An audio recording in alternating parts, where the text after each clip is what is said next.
Hello दोस्तों, नमस्कार, जय माता दी। आप सभी का स्टडी विद अजय पर स्वागत है। ये वीडियो आप सभी के लिए महत्वपूर्ण होने वाला है क्योंकि इसमें हम चर्चा करने वाले हैं एनटीपीसी एग्ज़ाम के बारे में, जो कि 2025 के लिए नोटिफिकेशन आ चुका है और उसके फॉर्म भरना भी शुरू हो गए हैं।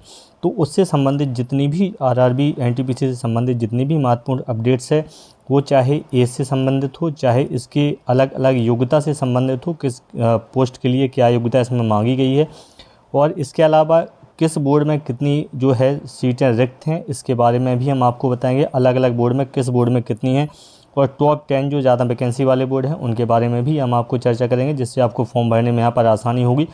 सारी डिटेल्स आपको यहाँ पर मिलने वाली है। इसके अलावा जो सिलेबस रहेगा उसमें आपका स्टेज 1 और स्टेज 2 का पूरा सिलेबस के बारे में यहाँ बताया गया है। डिटेल से पूरा सिलेबस के बारे में चर्चा करेंगे। कितने नंबर की परीक्षा आपकी फर्स्ट एग्ज़ाम जो होगा उसमें होगी, सेकंड स्टेज में कितने की होगी, और कौन कौन सा सब्जेक्ट यहाँ पर आएगा, और उस सब्जेक्ट के अंदर से कौन कौन से टॉपिक पूछे जाएंगे। यानी फुल डिटेल्स आपको इस वीडियो में मिलने वाली है आरआरबी एनटीपीसी के बारे में। अगर आप पहली बार इस चीज़ के लिए, इस पद के लिए आवेदन कर रहे हैं एनटीपीसी में, पहली बार अगर आप आवेदन कर रहे हैं तो आप इस वीडियो को ज़रूर देखिएगा। इसके अलावा आपको कोई वीडियो देखने की ज़रूरत नहीं पड़ेगी। सारी महत्वपूर्ण डिटेल्स अपडेट्स है वो आपको एक ही वीडियो में यहाँ पर कवर होने वाली है। तो चलिए वीडियो को शुरू करते हैं, और उम्मीद है आपको ये वीडियो पसंद आएगा। अगर वीडियो पसंद आए तो वीडियो को लाइक करिएगा और चैनल को सब्सक्राइब जरूर कर लीजिएगा, ताकि हम ऐसे ही महत्वपूर्ण अपडेट्स जो हैं आपके लिए लाते रहें। तो चलिए सबसे पहले हम यहाँ पर चर्चा करेंगे फॉर्म की तिथि के बारे में। तो हम इसके बारे में बता दें कि फॉर्म जो है चालू हो गए हैं भरना, और इसके फॉर्म भरने की जो तिथि है 21/10/2025 से इसके फॉर्म चालू हो गए हैं। यानी 21 अक्टूबर से, इसी महीने की 21 तारीख से फॉर्म चालू हो गए हैं। और फॉर्म भरने की जो अंतिम तिथि है 20 नवंबर तक फॉर्म भरे जाएंगे। रात में 12 बजे से पहले तक, 12 बजे तक आप फॉर्म को भर दीजिएगा, वो उसकी आखिरी तिथि रहेगी।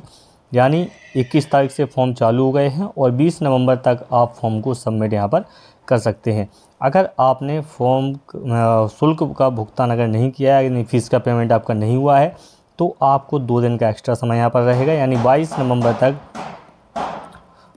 नवंबर तक आप अपनी जो फ़ीस है उसको यहाँ पर सबमिट कर सकते हैं।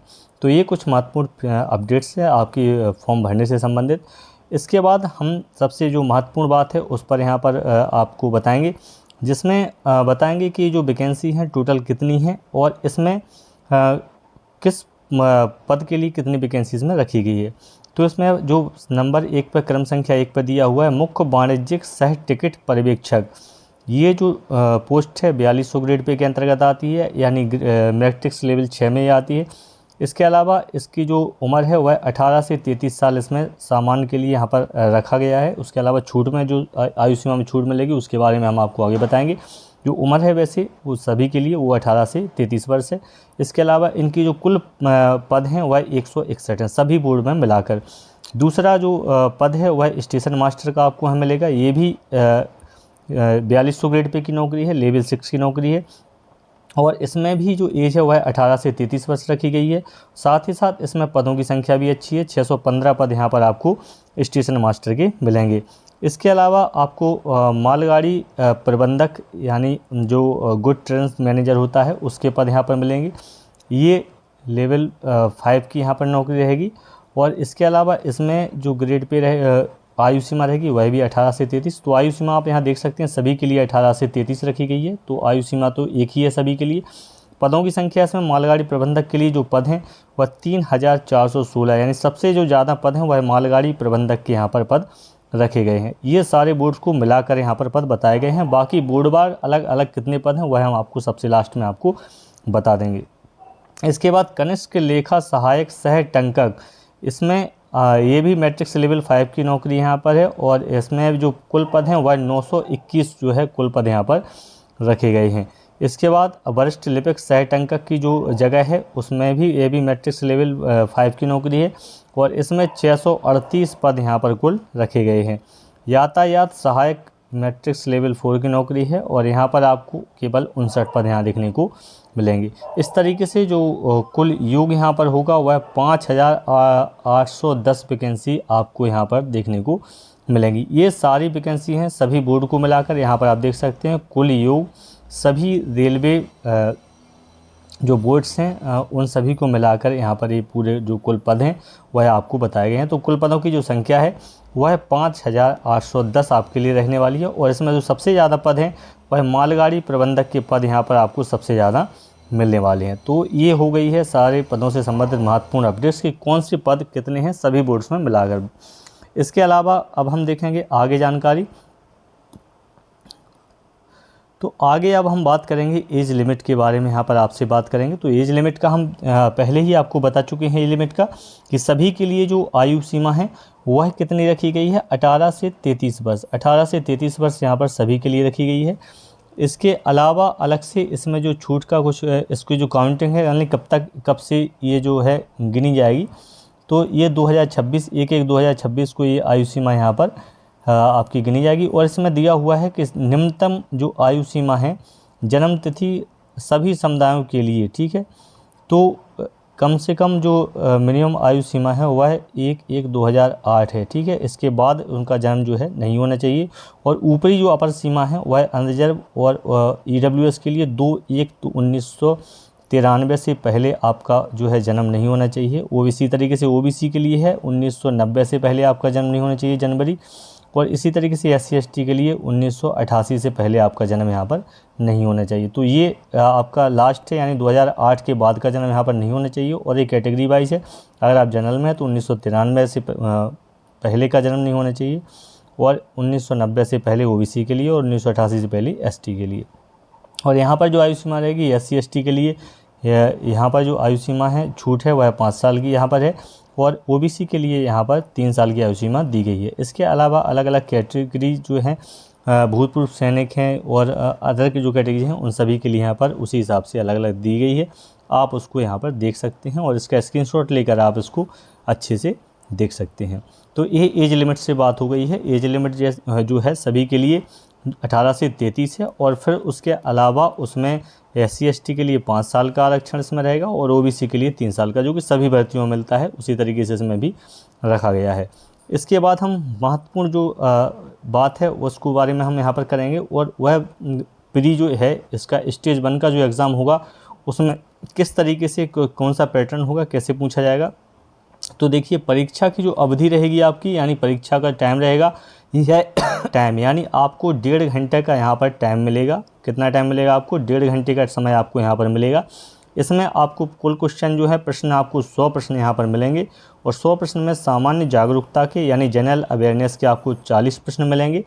गणित के आपको यहाँ पर 30 प्रश्न मिलेंगे, साथ ही साथ आपको रीजनिंग के भी यहाँ पर 30 प्रश्न मिलेंगे, यानी मैथ और रीजनिंग मिलाकर आपको 60 नंबर का आएगा। और 40 नंबर की आपसे यहाँ पर GS, करेंट अफेयर्स, ये सारी चीज़ें आपकी यहाँ पर 40 नंबर की पूछी जाएंगी। इसके अलावा इसमें आपको क्या होगा, इसमें आपको नेगेटिव मार्किंग का भी यहाँ प्रावधान किया गया है। तो आपको जो गलत उत्तर आप देंगे उसके लिए 1/3 की जो माइनस मार्किंग है वो भी यहाँ पर आपको रहेगी। तो आपको जब पेपर देने जाएंगे तो इस चीज़ का खास तौर से ध्यान रखिएगा, माइनस मार्किंग का आपको ध्यान रखना है। बाकी सिलेबस ये 100 नंबर का पेपर आने वाला है, 30 की मैथ आने वाली है, 30 की रीजनिंग आपको आने वाली है, और 40 नंबर में आपको GS वाला पोर्शन मिलने वाला है जिसमें आपका करंट अफेयर्स रहेगा। इसके अलावा और जो महत्वपूर्ण अपडेट्स जो है करंट अफेयर्स की चीज़ें वो सारी चीज़ें आपको 40 नंबर में यहाँ पर मिलने वाली हैं। इसके बाद अगर हम अगली बात करें सामान्य जागरूकता की, सामान्य जागरूकता के अंतर्गत आपको क्या क्या यहाँ पर देखने को मिलेगा। तो सामान्य जागरूकता में आप देख सकते हैं कि अंदर से कौन कौन से टॉपिक्स आएंगे। तो इसमें राष्ट्रीय अंतर्राष्ट्रीय महत्व की वर्तमान जो घटना है यानी करंट अफेयर्स के बारे में, खेल और क्रीड़ा ये भी करंट अफेयर्स का टॉपिक है, भारत की कला और संस्कृति, भारतीय साहित्य, भारत के स्मारक और स्थान, ये सारी विविध की चीज़ें हैं जो कि ये सोल्यूशन आप पढ़ रहे हैं तो उसमें पीछे उसमें दिया होता है विविध उसका पोर्शन। इसके अलावा सामान्य विज्ञान, जीवन विज्ञान 10वीं CBSE तक, भारत का इतिहास, भारत का स्वतंत्रता संग्राम, भारत और विश्व की भौगोलिक, सामाजिक और आर्थिक भूगोल। तो भूगोल के तीनों पार्ट्स यहाँ पर हैं, भूगोल आने वाली है आपकी, भारतीय राजनीति और शासन, संविधान, राजनीतिक प्रणाली, भारत के सामान्य वैज्ञानिक और तकनीकी विकास सहित अंतरिक्ष और परमाणु कार्यक्रम, यानी जो विज्ञान और प्रौद्योगिकी सब्जेक्ट है वो भी यहाँ से आएगा। आपके संयुक्त राष्ट्र संघ से संबंधित महत्वपूर्ण चीज़ें पूछी जाएंगी। महत्वपूर्ण जो संगठन हैं चाहे WHO, WTO, और विश्व बैंक है, IMF है, ये सारी जो तमाम संगठन हैं उनसे संबंधित चीज़ें आपके यहाँ पूछी जाएंगी। विश्व में बड़े पैमाने पर पर्यावरण के मुद्दे जो हैं, एनवायरनमेंट संबंधित चीज़ें आपके जो करंट अफेयर्स रहेगा। कंप्यूटर आपसे पूछा जाएगा, कंप्यूटर के एप्लीकेशंस आपसे पूछे जाएंगे। सामान्य संक्षिप्त किया यानी संक्षिप्त नाम पूछे जाएंगे, शॉर्ट नेम जो आते हैं वो वाली सारी चीज़ें पूछी जाएंगी। भारत में परिवहन प्रणाली, भारतीय अर्थव्यवस्था और भारत और विश्व की प्रसिद्ध हस्तियाँ, इसके अलावा सरकारी कार्यक्रम जो स्कीम्स चल रही हैं वो सारी चीज़ें यहाँ पर पूछी जाएंगी। तो ये सारा जो है करंट अफेयर्स, इसमें आपने देख लिया है कि सामान्य जागरूकता का जो पोर्शन है इसमें आपका करंट अफेयर्स भी रहेगा और साथ में स्टैटिक जो जीके होता है वो भी आपको यहाँ पर देखने को मिलेगा। तो ये सारी चीज़ें आपकी आने वाली हैं कितने नंबर में, 40 नंबर का पोर्शन है आपका रहने वाला है प्री के लिए, स्टेज 1 एग्ज़ाम जो है उसके लिए यहाँ पर ये सारी चीज़ें आपको रहने वाली हैं। इसी प्रकार से गणित की बात करें जो कि आपका 30 नंबर का यहाँ पर आना है, 30 नंबर का आपका गणित आएगा और 30 नंबर की यहाँ से आपकी ये रीजनिंग आएगी। तो दोनों के अंदर सब्जेक्ट क्या आएगा, तो पहले गणित में अंक प्रणाली या नंबर सिस्टम आएगा, दशमलव, भिन्न, इसके अलावा LCM SCF यहाँ से पूछा जाएगा, अनुपात और समानुपात, प्रतिशत, क्षेत्रमिति, समय और कार्य, समय और दूरी, सामान्य तथा चक्रवृद्धि ब्याज जो होता है SI CI दोनों आएंगे। प्रॉफिट लॉस पूछा जाएगा, सामान्य बीजगणित यहाँ से पूछी जाएगी, ज्यामिति और त्रिकोणमितीय प्रारंभिक सांख्यिकी इत्यादि। यानी इसमें आप देखेंगे तो पूरा जो अर्थमेटिक्स का पोर्शन है वो आपको बहुत अच्छे से पढ़ के जाना है गणित। इसमें जो एडवांस का पोर्शन है वह बहुत ज़्यादा यहाँ पर नहीं आएगा, इसीलिए जो इसकी कट ऑफ होती है वह हमेशा ऊपर रहती है, अच्छी खासी कट ऑफ इसकी जाती है क्योंकि यहाँ पर अर्थमेटिक आपको देखने को मिलेगी और पेपर भी इसका अच्छा देखने को मिलता है। अगर आप अच्छी मन से 2 महीने भी तैयारी कर लेते हैं तो आपको बहुत अच्छा रिजल्ट वहाँ पर मिल सकता है। तो ये सारी चीज़ें मैथ में यहाँ पर आने वाली हैं आपके लिए, जो कि ऐसे टॉपिक्स हैं जो आपने सामान्य अगर आप तैयारी कर रहे हैं तो आपने सारे के टॉपिक यहाँ पर पढ़ रखे होंगे। इसके अलावा सामान्य बुद्धि परीक्षण यानी रीजनिंग की बात करें तो इसमें अनुरूपता आएगी, वर्णानुक्रम, संख्या श्रृंखला आएगी, कोडिंग डिकोडिंग यहाँ से पूछी जाएगी, गणितीय संक्रियाएँ यहाँ से पूछी जाएंगी, सामान्यतः, अंतर संबंध, विश्लेषण, तर्क, युक्ति, वाक्य बिना क्रम में रखना, जम्बलिंग, वैनारिक यहाँ पर आपसे पूछे जाएंगे, पहेली पूछी जाएगी, आंकड़ा अपर्याप्त संबंधित ऐसे आते हैं जिसमें आंकड़े अपर्याप्त संबंधित प्रश्न आपसे पूछे जाएंगे, निष्कर्ष कथन संबंधित पूछे जाएंगे, नक्शा आलेखों की व्याख्या इत्यादि। तो ये सारे जो टॉपिक्स हैं ये सारे रीजनिंग के टॉपिक हैं, बहुत ज़्यादा टॉपिक यहाँ पर नहीं है। अगर आप सारे टॉपिक्स को देखेंगे तो ये सारे सामान्य टॉपिक्स हैं जो रीजनिंग में आप कोई भी सेट पेपर आप लगाते हैं तो उसमें आपको ये सारी चीज़ें देखने को मिलती हैं। तो ये मैथ का पोर्शन और रीजनिंग का पोर्शन भी बहुत अच्छा है, इसको भी आप कर सकते हैं, थोड़ा मेहनत करेंगे तो आप उसको अच्छे से कर पाएंगे। इसके अलावा इसमें जो एक और चीज़ रखी गई है, इसमें मिनिमम क्वालिफाइंग मार्क्स रखे गए हैं जो कि सभी को लाना अनिवार्य है। उससे नीचे अगर आपके आते हैं तो आपको मेरिट में शामिल यहाँ पर नहीं किया जाएगा। तो इसमें अगर आप अनारक्षित श्रेणी से हैं, सामान्य श्रेणी से हैं तो आपको 40% मिनिमम आपके नंबर यहाँ पर आने चाहिए। अगर आप EW से हैं, EWS से हैं, लाना ज़रूरी है। अगर आप OBC के अंतर्गत आते हैं तो OBC में आपको 30% मिनिमम क्वालिफाइंग अंक चाहिए और अगर आप SC में आते हैं तो आपको 30% क्वालिफाई चाहिए, यानी OBC और SC के लिए बराबर है। लेकिन अगर आप ST में आते हैं तो आपको मिनिमम 25% क्वालिफाइंग मार्क यहाँ पर ज़रूरी है। तो ये सारी चीज़ें भी इसमें हैं। खैर जो भी बच्चा देने जाता है वो मिनिमम क्वालिफाइंग से ऊपर ही रहता है। लगभग बहुत सारे बच्चे होते हैं जो 50% से ऊपर ही होते हैं जिनका सिलेक्शन होना है। बाकी अगर आप तुक्का लगाने जा रहे हैं और पेपर के लिए घूमने जा रहे हैं तो बात अलग है, लेकिन आप थोड़ा ही पढ़ के अगर इसमें जाते हैं तो आपके 50% से ऊपर लगभग इसमें आ जाएंगे आपके। अगर आप एवरेज भी नॉलेज रखते हैं चीज़ों का तो भी इसमें आप वहाँ तक पहुँच जाएंगे। इसके बाद ये प्री की बात हो गई है जो कि 100 नंबर का पेपर था, हमने आपको भी बताया है। और सेम बिल्कुल उसी तरीके से आप देखेंगे कि जो स्टेज 2 का एग्ज़ाम इसमें आपका रहेगा, स्टेज 2 में थोड़ा सा आपका चेंज रहेगा। सब्जेक्ट वही हैं, आप देख सकते हैं, जनरल अवेयरनेस है, मैथ है, रीजनिंग है। जो प्री में था वही मेंस में यहाँ पर रहेगा। सिर्फ क्वेश्चन की संख्या यहाँ पर बढ़ जाएगी, 120 अंकों का आपका पेपर यहाँ पर हो जाएगा। 90 मिनट का जो समय था वो बराबर ही है, वहाँ 100 प्रश्न के लिए 90 मिनट था प्री में, यहाँ मेंस में भी आपको 90 मिनट ही यानी 1.5 घंटा ही आपको यहाँ पर मिलेगा। सब्जेक्ट्स में यहाँ पर क्वेश्चन यहाँ पर बढ़ गए हैं। तो आप यहाँ देखेंगे सामान्य जागरूकता में यहाँ पर 50 प्रश्न आपसे पूछे जाएंगे और गणित में, मैथ और रीजनिंग में आपसे यहाँ से 35 प्रश्न यहाँ से पूछे जाएंगे, यानी 70 में मैथ रीजनिंग का आ जाएगा और 50 नंबर की क्या आ जाएगा यहाँ से GS आ जाएगा। माइनस मार्किंग का सिस्टम जो प्री में था वही मेंस में आपको देखने को मिलेगा, यानी 1/3 अंकों की माइनस मार्किंग आपको मेंस में भी देखने को मिलेगी। तो इसमें अंतर क्या आएगा, प्री जो 100 नंबर का था, जो मेंस है वह 120 का हो जाएगा। बाकी टाइम जो है वह 90 मिनट ही आपको रहेगा। पोर्शन में आपको बढ़ जाएगा, जो वहाँ 40 का जी करंट अफेयर्स और सामान्य जागरूकता थी वो 50 की हो जाएगी। मैथ रीजनिंग जो वहाँ आपको 30 नंबर की थी यानी 60 की थी, वह यहाँ पर 70 नंबर की हो जाएगी। यानी दोनों में आपको 10-10 नंबर यहाँ पर बढ़ा दिए हैं। मैथ रीजनिंग का 5-5 बढ़ा दिया है और जीएस का आपका 10 नंबर यहाँ से बढ़ा दिया है। इस तरीके से जो क्वेश्चंस हैं वो आपको 120 यहाँ पे देखने को। मेंस में जो मैथ रहेगा, रीजनिंग, उसमें क्या क्या सब्जेक्ट आपके लिए रहेगा और टॉपिक रहेगा उसको देख लेते हैं। तो अगर हम गणित की बात करें मेंस के लिए, एग्ज़ाम स्टेज 2 के लिए, तो इसमें आपको देखिएगा गौर से वही सारे टॉपिक्स हैं। अंक प्रणाली, दशमलव, भिन्न, लघुत्तम समावर्तक, LCM SCF, अनुपात समानुपात, प्रतिशत, क्षेत्रमिति, समय कार्य, समय दूरी। हाँ, इसके अलावा CISI है यहाँ पर, चक्रवृद्धि ब्याज, साधारण ब्याज, लाभ हानि, सामान्य बीजगणित, ज्यामिति और त्रिकोणमिति, प्रारंभिक सांख्यिकी। यानी सामान्य से टॉपिक्स आपके सामने यहाँ पर रहेंगे। ये सारे अर्थमेटिक के टॉपिक्स हैं, ये आपको यहाँ पर देखने को मिलेंगे। इसी तरीके से आप देखेंगे तो रीजनिंग में भी आपको सेम टू सेम वही टॉपिक्स हैं और ये आपको यहाँ पर 35-35 नंबर के यहाँ से आपको पूछे जाएंगे। तो जो प्री में था वही मेंस में आप देखेंगे, पूरा का पूरा सिलेबस वही है और ये दोनों चीज़ें आपको 70 नंबर की आपको देखने को पेपर में मिलेंगी।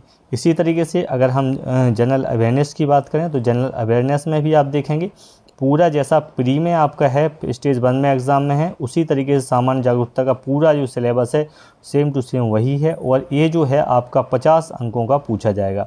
जबकि प्री में आपसे ये 40 अंकों का पूछा जा रहा था और यहाँ पर आपसे 50 अंकों का यहाँ पर पूछा जाएगा। ये क्वालिफाइंग जो है मिनिमम क्वालिफाइंग जैसा कि प्री में था 40-40, 50, 30-30% का, ये सारा कैटेगरी वाइज बिल्कुल सेम टू सेम वैसा ही है जैसा प्री में था। तो ये सारी चीज़ें आपको बिल्कुल क्लियर है। यानी आप प्री की तैयारी जब करते हैं तो उसी के साथ साथ आपकी मेंस की तैयारी भी आपकी होती जाती है। बस सिर्फ मेंस में आपको 20 क्वेश्चन उतने ही समय में ज़्यादा एक्स्ट्रा करना है, बस इतना सा आपको फ़र्क यहाँ पर देखने को मिल जाएगा। इसके अलावा आप देखेंगे कौन कौन सी परीक्षा में आपको जो है टाइपिंग करनी पड़ेगी। तो आप देखेंगे जो सबसे ज़्यादा पद हमने आपको शुरू में बताए थे, मालगाड़ी जो प्रबंधक है उसके सबसे ज़्यादा पद थे, 3416 के लगभग पद उसमें थे।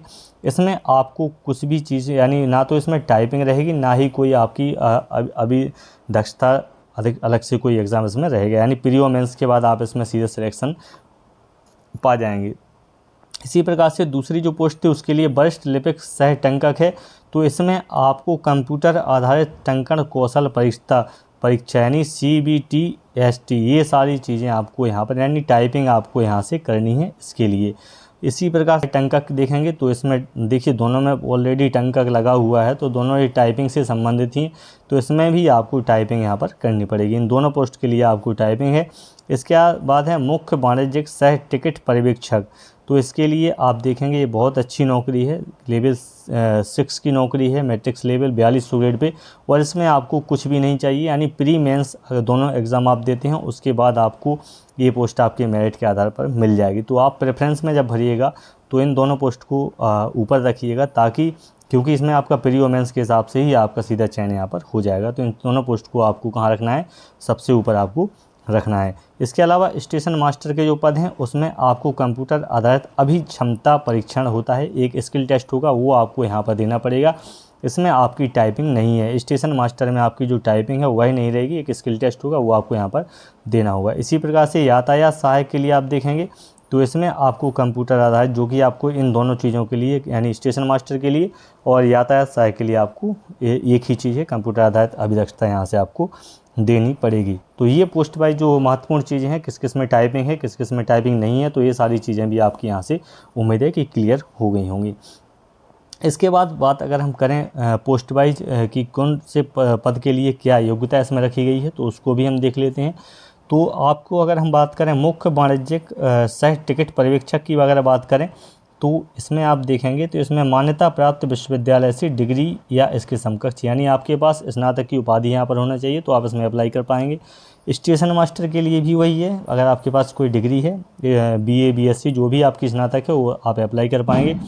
मालगाड़ी प्रबंधक के लिए भी आपका यही रहेगा, इसमें आपको जो है डिग्री आपके पास होना चाहिए, तो आप इसमें क्या कर पाएंगे, अप्लाई कर पाएंगे। इसी प्रकार से कनिष्ठ लेखा सहायक के इसके पद के लिए देखेंगे तो इसमें भी आपको डिग्री है और साथ ही साथ इसमें आपको टाइपिंग क्षमता जो है वो आपको होनी चाहिए, कि वो ये दोनों जो पोस्ट हैं ये टंकड़ वाली जो दोनों पोस्ट हैं, इन दोनों पोस्ट में आपको ग्रेजुएशन के साथ साथ आपको टाइपिंग का नॉलेज यहाँ पर होना चाहिए। इसी प्रकार से यातायात प्रबंधक की बात करें तो इसमें भी सिर्फ ग्रेजुएशन आपका रखा गया है, यानी सभी पोस्ट में आपका स्नातक है। बस 2 पोस्ट हैं जिसमें आपको टाइपिंग का नॉलेज अलग से होना चाहिए, बाकी आप ग्रेजुएशन हैं तो आप सारे के सारे पदों के लिए अप्लाई यहाँ से कर सकते हैं। ठीक है, तो ये योग्यता से संबंधित बात हो गई है कि सभी में के लिए आपकी जो योग्यता है वह सिर्फ आपकी स्नातक है। आपके पास कुछ भी हो, चाहे आपने बीए किया हो, चाहे आपने बीएससी किया हुआ हो, चाहे बीकॉम किया हुआ है, कुछ भी आपने किया हुआ है, जो भी आपकी बैचलर डिग्री है, स्नातक है, तो आप इस सभी के लिए अप्लाई यहाँ से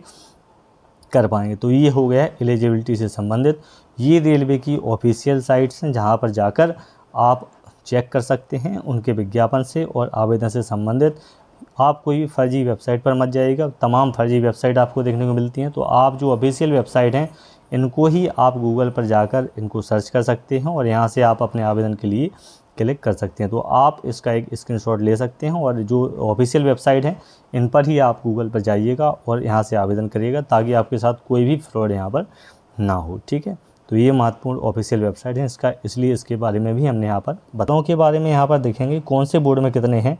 तो अहमदाबाद, सबसे पहले अहमदाबाद बोर्ड देखेंगे तो जनरल की जो सीट है सिर्फ 43 सीटें यहाँ पर हैं, एससी की आपकी 12 सीटें हैं, एसटी की 3 सीटें हैं, ओबीसी की 15 सीटें हैं और ईडब्ल्यूएस की 6 सीटें और टोटल जो सीटें हैं वह 79 सीटें हैं। ठीक है, 79 सीटें यहाँ पर आपको हैं। तो ये सारी चीज़ें आप यहाँ देख सकते हैं, या आप इसके स्क्रीनशॉट ले लीजिएगा। सारे बोर्ड्स के जो डाटा है वो यहाँ पर मैंने बता दिया है। अब हम आपको यहाँ से टॉप 10 जो है वो बता देते हैं। सबसे ज़्यादा जो जगह है वह कहाँ कहाँ पर है उसके बारे में आपको बता देते हैं। तो सबसे ज़्यादा अगर आप अप्लाई कर रहे हैं तो सबसे ज़्यादा जगह आपको बिलासपुर में है, बिलासपुर बोर्ड में। यहाँ पर जनरल के लिए कुल सभी पदों को मिलाकर 350 पद हैं, अलग अलग पोस्ट जो हैं सारे मिलाकर। इसी प्रकार से एससी के लिए यहाँ पर 126 पद आपको मिलेंगे, 64 पद यहाँ पर मिलेंगे और ओबीसी के लिए 236 पद आपको मिलेंगे और इसी प्रकार से ईडब्ल्यूएस के लिए आपको 88 पद यहाँ से देखने को मिलेंगे और जो कुल पद हैं वह 864 पद, यानी बिलासपुर में सबसे ज़्यादा आपको पद मिलेंगे 864 बिलासपुर में। तो बिलासपुर को आपको पहले पर आप यहाँ उसको भर सकते हैं। इस प्रकार से आप देखेंगे कि दूसरे नंबर पर अगर आप देखेंगे तो दूसरे पर इसके बाद आता है जो दूसरा नंबर वह आपका आएगा, ये है 685 पोस्ट, ये आपका आएगा दूसरा कोलकाता। अगर आप दूसरा पोस्ट जो टॉप है उसमें आपका कोलकाता है, जहां पर आपको कुल जो वैकेंसी है वह 685 है। तो आप कोलकाता बोर्ड को भी यहां पर देख सकते हैं फॉर्म भरने के लिए। इसमें जो कुल वैकेंसी है वह आपकी 685 की वैकेंसी रहेगी। तीसरे नंबर पर अगर आप बात करें तो तीसरे नंबर पर आप मुंबई बोर्ड को भर सकते हैं, तीसरे नंबर पर मुंबई को भर सकते हैं। यहाँ पर 596 पोस्ट आपको देखने को मिल जाएंगी। कितनी पोस्ट है? 596 पोस्ट आपको देखने को मिलेंगी। कौन सा बोर्ड है? मुंबई, मुंबई बोर्ड में आप अप्लाई कर सकते हैं। इसके अलावा जो चौथा बोर्ड है वह है आपका मालदा, मालदा बोर्ड में आपको 532 जगह यहाँ पर देखने को मिलेंगी। तो आप मालदा को भी यहाँ पर अप्लाई कर सकते हैं चौथे नंबर पर। पाँचवें नंबर पर आप देखेंगे सिकंदराबाद बोर्ड है आपका। सिकंदराबाद बोर्ड जो है यहाँ पर भी 396 पोस्ट आपको यहाँ पर देखने को मिलेंगी। रांची में भी 651 पोस्ट हैं, तो रांची को भी आप यहाँ पर देख सकते हैं। 651 पोस्ट रांची में भी अच्छी पोस्ट हैं। ये सारी जो पोस्ट संबंधित है इसका आप एक स्क्रीनशॉट ले लीजिएगा, यहाँ पर इसको आप अपनी डिटेल्स देख लीजिए। उस हिसाब से जो भी आपकी यहाँ पर कैटेगरी रहेगी उस हिसाब से आप यहाँ पर अप्लाई जो है कर दीजिएगा। जो भी पोस्ट रहेगा उसके बारे में आप यहाँ से अप्लाई कर दीजिएगा। ये सारे महत्वपूर्ण हैं, 1 से लेकर 10 तक जो सब जो टॉप 10 जो हैं उसको हमने यहाँ पर रखा है, तो आप उसको सारी चीज़ों को यहाँ पर देख सकते हैं। और मुझे उम्मीद है कि आपको जो महत्वपूर्ण जानकारी इस नोटिफिकेशन के बारे में होनी चाहिए वो सारी चीज़ मैंने आपको इसमें बता दिया है।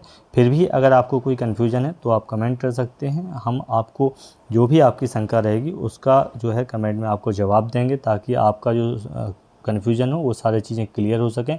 और आप जब फॉर्म भरें तो इस चीज़ को विचार करें कि आपको किस बोर्ड से अप्लाई करना है, कहाँ पर कौन से पद हैं, किसके लिए क्या है, सारी चीज़ें मैंने इसमें आपको बता दी हैं। उम्मीद है आपको ये वीडियो पसंद आया होगा। वीडियो अगर आपको पसंद आया हो तो वीडियो को आप लाइक करिएगा और चैनल को सब्सक्राइब जरूर कर लीजिएगा, ताकि ऐसे ही जो महत्वपूर्ण अपडेट्स हैं वो आपको आगे मिलते रहें। मिलते हैं नेक्स्ट वीडियो में कुछ महत्वपूर्ण अपडेट्स के साथ, कुछ महत्वपूर्ण और जो वैकेंसी आई हैं उनसे संबंधित हम आपसे चर्चा करेंगे, जो रिजल्ट्स आएंगे उनसे संबंधित आप सभी की जो है चर्चा करेंगे। तो उम्मीद है आप को वीडियो अच्छा लगा होगा, और वीडियो अगर अच्छा लगा हो तो प्लीज़ लाइक ज़रूर करिएगा और चैनल को सब्सक्राइब ज़रूर कर दीजिएगा। धन्यवाद। जय माता दी।